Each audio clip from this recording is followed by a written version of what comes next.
वडोदरा शहर में भगवान श्री जगन्नाथ जी की रथ यात्रा को शांतिपूर्ण, सुरक्षित एवं सुव्यवस्थित ढंग से संपन्न कराने के उद्देश्य से सेक्टर 2 में ज्वाइंट पुलिस कमिश्नर की अध्यक्षता में एक महत्वपूर्ण ब्रीफिंग बैठक आयोजित की गई।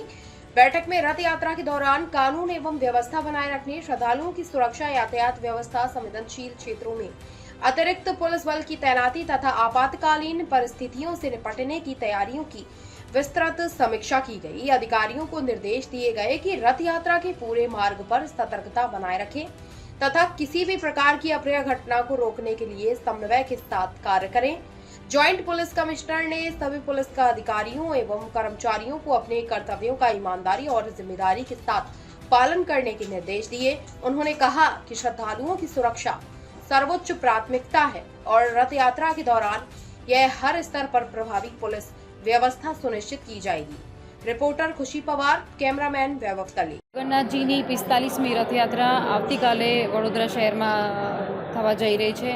સમગ્ર રથયાત્રા બહુ શાંતિપૂર્ણ પાર થાય એના માટે વડોદરા શહેર પોલીસે રિહર્સલ પણ કરેલ છે અને છેલ્લા 2-3 અઠવાડિયાથી બધી એક્સરસાઇઝ ચાલે છે। શાંતિ સમિતિની મિટિંગ્સ હોય, સ્થાનિક આગેવાનો સાથેની ચર્ચા હોય, રૂટની અલગ અલગ જે સુપરવિઝન હોય, બીજી એજન્સી સાથેનું કોર્ડિનેશન હોય, એના સ્વરૂપે આજે છેલ્લે રિહર્સલ કરવામાં આવ્યું અને ઉચ્ચ અધિકારીઓ અને પીએસઆઈ તે અબવ જે રેન્કના ઓફિસર છે એમનું અહીંયા ડિટેલ બ્રીફિંગ પણ કરવામાં આવેલું છે।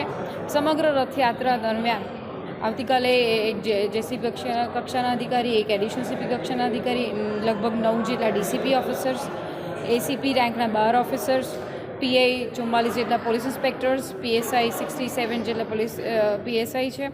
સાથે સાથે 1100 જેટલા કોન્સ્ટેબલરી એએસઆઈનો સ્ટાફ રહેશે અને ટ્રાફિકના જવાનો 300 જેટલા હશે અને લગભગ 1,500થી 2,000 જેટલા પોલીસ જવાનો છે એ સમગ્ર બંદોબસ્ત છે એનું સુપરવિઝન કરશે। સાથે સાથે અલગ અલગ સર્વેલન્સની ટીમ છે, ક્રાઇમ બ્રાન્ચની ટીમ છે, અમારી સાયબર પેટ્રોલિંગની ટીમ છે, એ પણ આ સમગ્ર રથયાત્રા જે રૂટ છે અને સોશિયલ મીડિયા પેટ્રોલિંગ પણ ચાલશે। અમારી સાથે એસઆરપીએફની કંપનીઓ પણ આવેલી છે અને પેરામિલિટરી ફોર્સીસ પણ અમને ફાળવવામાં આવે છે। એ સમગ્ર સંકલન ટીમો સાથે કરી અને અહીંયા ફ્લેગ માર્ચ પણ થયું છે।